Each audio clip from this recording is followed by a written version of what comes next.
Good afternoon, councillors, ladies and gents, and welcome to this Regulatory and Appeals Committee meeting. I am Councillor Chris Mountain, Chairman of the Regulatory and Appeals Committee, and to my right is Councillor Savakian, Vice Chair of the committee. Before we move to the preliminary items of this afternoon's agenda, I need to run through a few housekeeping details. I'd like to remind everyone in attendance this afternoon that this meeting is being live streamed on YouTube. Would all persons addressing this meeting please do so through the microphone system at all times, as this meeting is being recorded. Please ensure that your microphones are turned off after speaking. There are no members of the public in attendance today, so we will now move to part one of the agenda, the preliminaries. Are there any apologies for absence? Thank you, Chairman. We have apologies from Councillor Richard Austin and Councillor Helen Staples. Thank you. Thank you very much. Does any member wish to declare any interest in respect of any item on the agenda? No. Thank you very much. And do I have the permission to sign the minutes of the meeting held on the 17th of December 2024? Thank you.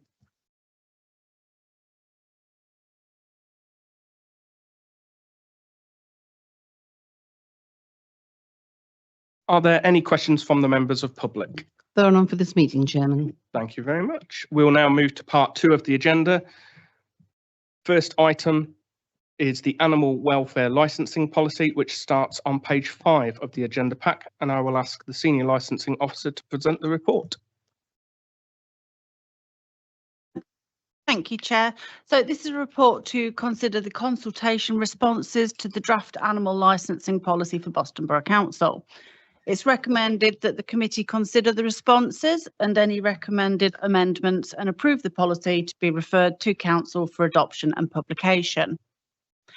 The committee convened on the 17th of December to consider a draft policy detailing the principles that the Council will apply when dealing with licensable animal activities for which we're responsible.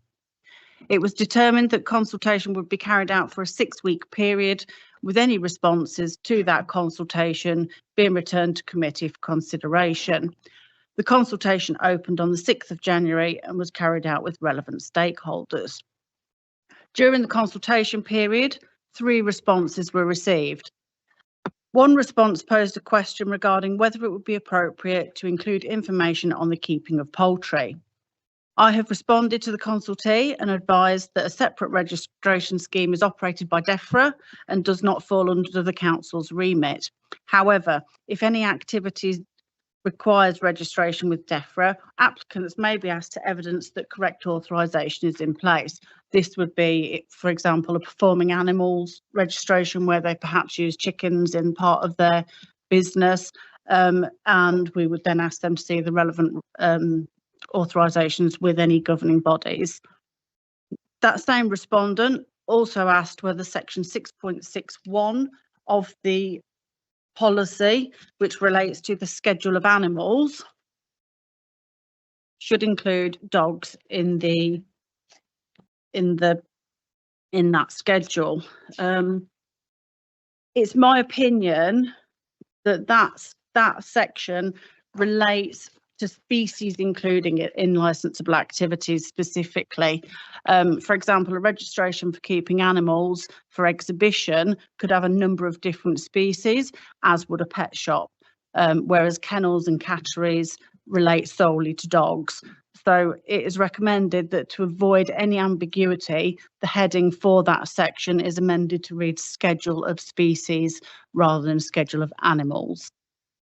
A second respondent raised a question regarding whether it would be good practice to include the requirement for registration for imported animals listed under the Convention on International Trade in Endangered Species of Wildlife and Flora, referred to as CITES permissions. We don't currently have any premises that would be likely to make such imports. However, it is important that business operators comply with all other relevant legislation. And in the interest of protecting against illegal trading of relevant species as named in that convention, it's advised that the following paragraph be entered into the policy. And that paragraph reads, Where an applicant's business involves the import of any species detailed in the appendices to the Convention on International Trade in Endangered Species of Wild Fauna and Flora, they will be required to evidence that the necessary authorisations are in place prior to a licence being granted. If the committee resolved to include this requirement, it's recommended that it's inserted at paragraph 6.4 of the policy, and the remainder of section 6 is renumbered accordingly. And that alteration has been put into the policy that is attached to Appendix 1 of your report today. Finally, feedback was received from a current licensee raising concerns about the cost implications of DBS checks on renewal applications. A basic check currently costs £21.50, with further checks decounted via registration with the DBS update service. It's for committee to determine if the proposal outlined in the policy is to remain unchanged, or if DBS checks should be carried out less often, or alternatively when deemed necessary by officers. Some licence holders will have to do those annually. Some it may be every 3 years, depending on the duration of their licence. And the duration of the licence is something that is set out in DEFRA's scoring matrix, and that is relatable to the standards that they are achieving. So licences are either for 1, 2 or 3 year duration, and that's for committee's consideration, whether they deem that it should be every renewal or just when officers deem it necessary after first application. In conclusion, once the responses have been considered by committee and any amendments necessary are approved, it's requested that the policy is approved for referral to council for adoption and publication as required by our constitution. There's no legal obligation for a licensing authority to adopt a policy for animal licensing. However, by adopting a policy that aligns our principles with those set out in the policies of both our partner councils, there is a strong consistency on how animal licensing activities will be administered across the sub-region. Thank you, Chair. That concludes my report. Thank you very much. I will now open the meeting for comments and questions. Councillor Baxter. Thank you, Chair. Thank you, Anna, as well. When you read through the report and everything and the new policy, it's really easy to follow. I was going to mention it. It said we have 3 comments received. I think it's good that we consult on things like that. Okay, I didn't see anywhere mentioned, though, how many consultation questionnaires did we send out? That went to all licence holders. It was a public consultation on our website for members of the public to respond to if they so choose. It also went to councillors and parish councillors. And how many would you say estimate sort of? I could, if you could give me a time, I could look and see how many it's been sent just to. I But off the top only of my getting head, 3 back, that's not too many, is it? But over 100, do you think we sent out? no, it wouldn't be that many. I would imagine it was probably about 50. Yeah, maximum. so still a small amount that replied, isn't it? Yes. Thank yes. you. Any other questions? Councillor Gleeson. Thank you, Chair. Yeah, I mean, the report reads well. It's all clear. On the consultation bits, I don't see a reason why we shouldn't continue the way we do with DBSs, so I wouldn't be supporting any change to that. The other changes make sense, and that's fine. And just a question, I mean, how many licence holders do we have?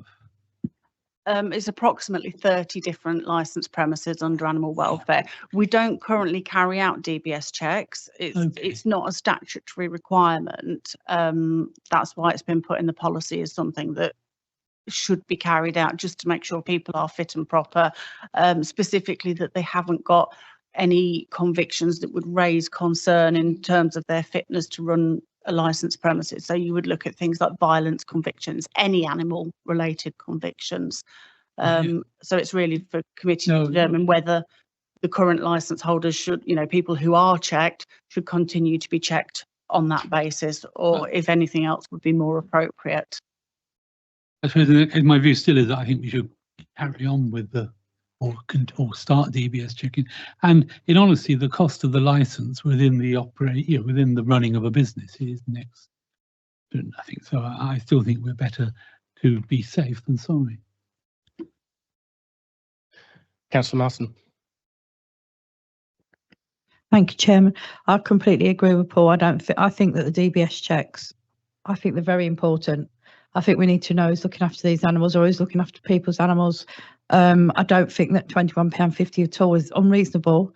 I think I think that's a good price, but I think the DBSs are very important for animal welfare.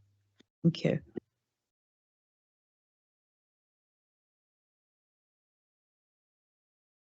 I'll just comment on the DBS checks as well. So from this committee's point of view, or from me as a chair, I always want to put public safety first, and that includes animal safety as well. If we look at other things that has come across this committee, we've had taxi licensing, which again gets DBS checked for their drivers. I don't think it is an unreasonable ask to pay a DBS, either in line with what death threat says. So can I just move that to a vote if possible, to see if we would like to continue with DBS checks? 2 seconds, and if we can vote, please. Okay, that's clearly carried.